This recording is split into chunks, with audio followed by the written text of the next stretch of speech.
everyone, I'm Ayşe Gülistan and I'll be your host for our Invest in Türkiye talks. In this series, we'll talk about Turkey's investment landscape and the latest developments from the field. I'll be joined by leading figures from the investment world, including entrepreneurs and investors themselves, and they'll be giving us their own outlook on what the ecosystem has to offer. Now, a little about our guests before we get started. Ali is the managing partner and co-founder of 212, which is the very first venture capital to be established in Turkey. And I know that there's an interesting story behind the name. Ali, can you tell our listeners where the name comes from, the story behind it, and what 212 does in general? Sure, 212 was established by Numan and I back in 2011, and we've been investing since then. The name derives from actually the telephone code of Istanbul and New York. The reason for that is we both grew up in Istanbul and we spent most of our professional lives in New York.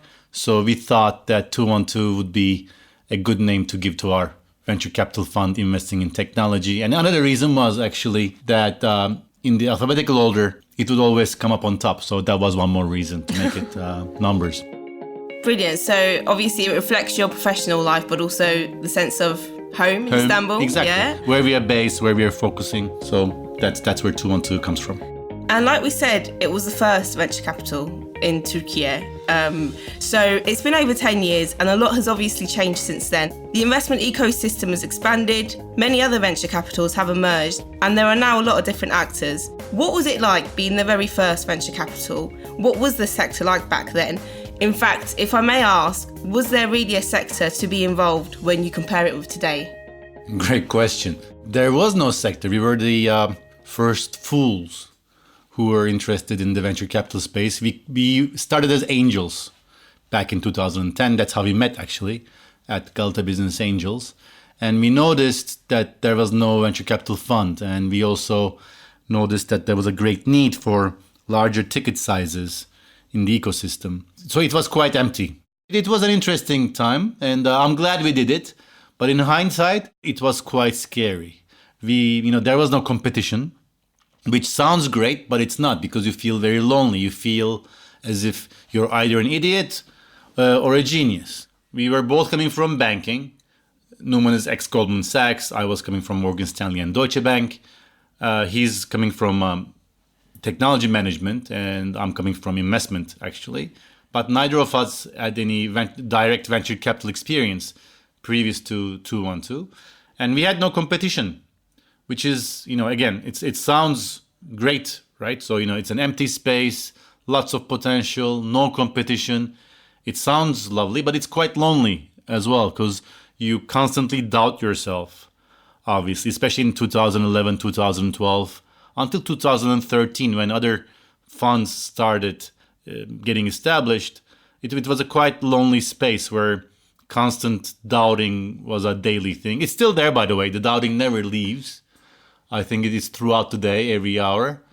But it was challenging. I'm glad that we made many things right, because we cared a lot about the ecosystem and our job. And we learned along the way. So you say that you had no experience. It does sound frightening. So what prompted you to then start in this venture capital? When I said I had no experience, I had experience in investing in companies, right? But previously in banking, the smallest ticket I worked on was $250 million. So that's quite a big ticket. It's not even comparable, right? So it's here you have early stage founders, teams that are just getting established in a small ecosystem. You are the first fund. The tickets you write are about $500,000 to $1 million. There is most of the time no revenue to look at, no financials. So it's a very different analysis that you actually go through, if you want to call it that. So yes, we had experience investing in companies previously, but never at these sizes. Early stage investing is not really about numbers. It's about analyzing people, looking at the founding team, what they're missing, the potential thereafter, their ambition, and everything. I usually say everything you cannot put on Excel is what we try to analyze. So our previous experience was useful, but not enough. So obviously you say that it was frightening, and obviously it was a journey that you both learned, you and your co-founder. What would you say, though, were the opportunities of being the first? Were there any opportunities? I'm just thinking about it. It's a great question. Were there opportunities? Yes. When I look at all the entrepreneurs, the ones we invested and the ones we didn't invest in, it was a great time to look at this, empty space where, all these young and educated, ambitious people were running to us to get funded. Not just getting funded, also getting mentorship, to getting help, to have one more person to listen to. I think the opportunity is still great, by the way. So I don't think that anything happened to the opportunity. If anything, it grew. We have many more funds right now, as you know. So we are no longer alone, which is great because at least our thesis was supported by many other joiners. But this is year 2011. Most of the people have never heard of venture capital, let alone startups. And here you go to offices, if you want to call them that. If you go to these little rooms where 10 people are writing code, and you are the first investor that they've ever met, and you try to tell them about what venture capital is, what you're after. So it was a great time, definitely. Okay, now let's talk a bit about 212 Venture Funds. As far as I know, 212 has raised 2 funds already, and you're on your process of the third. Are there any key moments of success that you would describe as milestones? The first one we raised in 2011, the first one was $30 million. It became active in 2012. It was quite challenging because we only raised it from family offices and individuals. There was no institutional investor in our first fund. And the big challenge was most of the individuals had never heard of a venture capital fund. So we had to explain to them what venture capital is, whether there are startups in Turkey, what we plan to do with them, what an exit scenario will be. Everything was brand new to them. That was a big challenge. It took us 18 months to collect the first fund. The second fund, we were hoping to be faster, right? The establishment of the second fund is usually faster. Why? Because you have a track record, you have exits under your belt, you already have a brand name. That wasn't the case. So it was 2018. It took us 2.5 years to raise a second fund. It was 50 million euros. And obviously it was, the years after 2016 and 17 weren't the easy ones. So that's why it took 2.5 years. The total fund size was 50 million euros. But the good thing was, in hindsight, that we had institutional players now investing in our fund. We had the likes of European Investment Fund, Qatar Development Bank, the Turkish Development Bank, and the like. So that was a bittersweet moment that we were able to attract institutional funds, but it took us much longer. Okay, 212 acts as the fund manager for these funds. Yes. Is that not stressful? It is stressful. Why? Because you are managing other people's money, right? And again, still, for most of them, we are the first venture capital fund that they invested in. So that comes with lots of responsibility. We try to educate them about the risks and returns of venture capital. Venture capital is a very interesting vehicle. It's the most risky investment that you can make, actually, but it needs to be a part of a well-diversified portfolio. But it's still very risky. But we take our job very seriously. Ali, in a piece you say, and I quote, "VC is not about investing. It's about what you do on the day after. It's about people, HR and psychology. Investment is the last thing I will give you. Before, it's the know-how and the networking." You say this, and obviously we were just talking about the funds and the money that you manage, but when we think of the term investor, we generally associate them with money and nothing else, right? Unfortunately, it can come across as a negative connotation. So can you elaborate on this ethos? What do you describe as a successful investment? Is it only the profit you make? Or, as you say, how does the HR, the psychology, and the human aspect of it all interact? That's an interesting question. I mean, obviously we are investors, right? So we manage other people's money and we are profit oriented. I wouldn't call myself an investor necessarily. I think investment obviously is the key to the relationship with the founder, with the entrepreneur. But we enter companies at such early stages that money itself cannot make any company at that stage successful. It actually might even hurt the company because most of the time the money that you're investing in is in the hands of people who never managed such scales in their life before. So you are going into into a company. It started by a few founders. They scrapped to get a few dollars and euros themselves. They borrowed some money from their families, or they sold their car if they had one. And those are the budgets that they were managing. And all of a sudden, this is a team that you are investing $1, $2, $3 million. And they never had the responsibility of managing that size of a budget. That's not only that's the money part. And with that money, all of a sudden, the teams get bigger, the budgets are bigger, the egos sometimes might get bigger. So the problems are actually, doubling, tripling, quadrupling in sizes. So we really try to help them out with our experience. I don't want to say know-how, but with the stories and with the again, the experience that we had all these years. That's the sport. That's the investment we try to bring to the table, because I think the experience itself is very important. And again, money without the experience can actually even hurt the company and the founding team. And within this mindset, with your understanding of investment, you started something called 212 Growth Partner Program for portfolio companies. Can you tell us a bit about what this is and what kind of support it gives to these companies?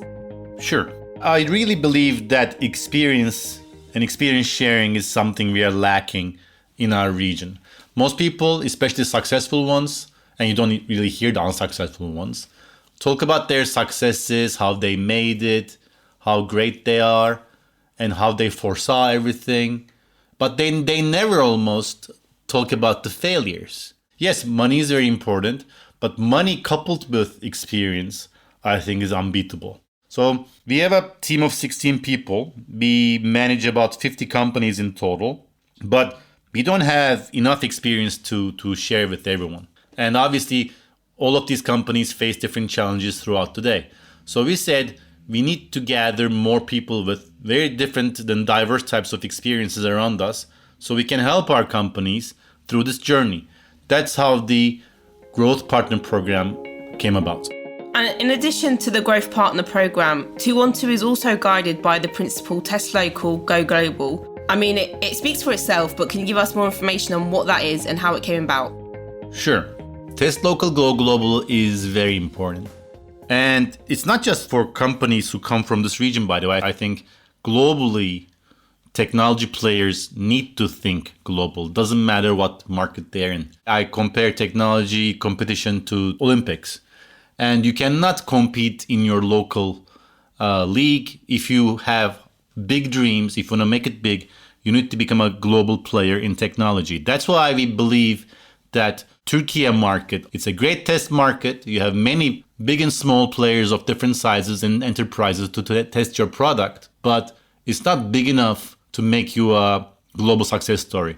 That's why we implore startups to test their products, to test their teams, and go international as soon as possible. And that's why we exist. And talking about testing local, in an interview that you gave for the Invest in Türkiye State of the Turkish Startup Ecosystem report, you talk about the disadvantages that the region faces. And we also briefly touched upon this in raising funds, for example. But then you also underline the resilience that is displayed by Turkish entrepreneurs during hardship. And I guess resilience really is a Turkish characteristic. But in terms of the wider region, how do you see the future of the investing ecosystem and venture capitals? I think our region has many challenges, but that challenge also creates a great vacuum for people who want to start something new. We have great talent across the region, many young people who are ambitious, who want to do something great with their lives. And I think, again, coming back to the Test Local story, I think the region is a good one to test a new idea, a new technology. What we are lacking is the support system. Again, it also ties back to the experience, sharing bit I just shared, right? So I think the support structure is missing. So we try to be that. We try to be the service company who will not just invest in these people money, but who will also gladly share all of the experiences and success and failure stories that we can gather. I think the region has to recognize this. The region has to be aware of the potential it has through its young talent. And we need to mobilize the funds and other services to ensure that these people can become Olympians, i.e. technology global stars. That's what excites me every day, and that's what I'm trying to build. A service company that will energize people. I think there's a good opportunity. I think the floor is still empty. I think there's lots of opportunity to invest in, but they need to understand this is a service business, and you need to really support these entrepreneurs throughout the journey, through many different stages. So you say that we lack a support structure in the region, and obviously this isn't something that the private sector can provide on its own. So what would you say, is there, any field that the public and private sectors can come together and work to provide this support mechanism? I think it's already happening, right? Back in 2010 to 2011, when Numan and I met, there was nothing close to the support that we get today. I mean, look at this podcast, right? I mean, I don't think there were podcasts in 2010 to begin with, but Invest in Türkiye, Turkish Wealth Fund, the Ministry of Technology. If you told me that we would be here 10 years ago, I wouldn't believe it. So I think the ecosystem as a whole, with all the players and the service, givers, and this includes us, the government entities, the startups, the mentors, the angels, and everyone else in between. I think we did a decent job in the last decade. We were the first fund with $30 million, which was a lot of money back in the day. I'm hearing the overall managed fund sizes are close to $1 billion right now in Turkey. So in the last decade, we came from 0 to 1 billion. If we could, replicate the momentum again, I think we will be in a very different place. Great, and obviously it's very important in all sectors like this one for the government to support and to pave the way, in essence, for these entrepreneurs to be able to come to success. Now, on to my final question, Ali. We've spoken about the past and the present, and with your experience, you're clearly able to pinpoint the developments that changed the way in the field, that kind of moved the sector to where it is today. And in terms of the future, what technologies do you think are going to be potential groundbreakers and change the sway of industries in the near future? I think there's great potential at every sector. Lately, I'm looking at, obviously, we look at enterprise software players, we look at AI-enabled players, we look at fintechs, we look at B2B marketplaces, and there's great opportunity everywhere. Obviously, AI is really in vogue nowadays, but AI was there throughout our journey, so I think it will continue at a great momentum.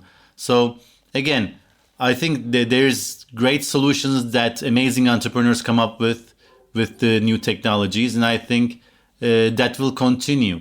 I always tell my team, usually I have a couple of aha moments throughout the day, because there are so many problems that we assume that are solved, which are not.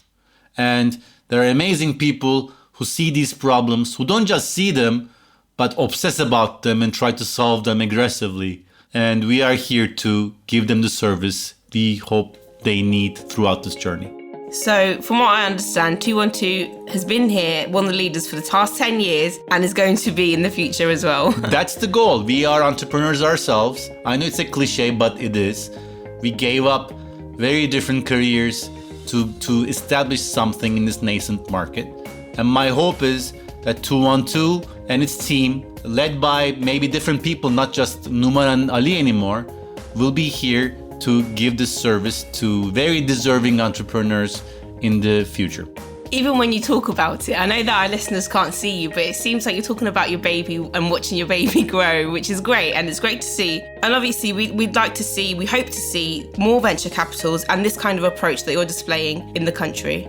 In today's episode with Ali, we talk about Turkiye's first venture capital, 212, and how this sector has evolved over the past decade. Ali told us what it was like establishing the country's first VC and the different advantages and struggles that came with it. Investment is not only about money, but it's also about the people, HR and psychology. Ali is more about the know-how and the networking, and investment, as he says, is the last thing that he gives entrepreneurs. And finally, Ali tells us about 212's Growth Partner Programme and their principle, Test Local, Go Global, which are both initiatives for companies in their portfolio to receive the support they need in order to succeed in the Turkish market before going global. Thank you, Ali, for joining us today. It's been a pleasure. Thank you. And thank you for our listeners for joining us. You can find our podcast on all streaming platforms, and for more updates and information, follow Invest in Turkey on social media. Stay tuned for more episodes where we'll be talking more about investment in Turkey.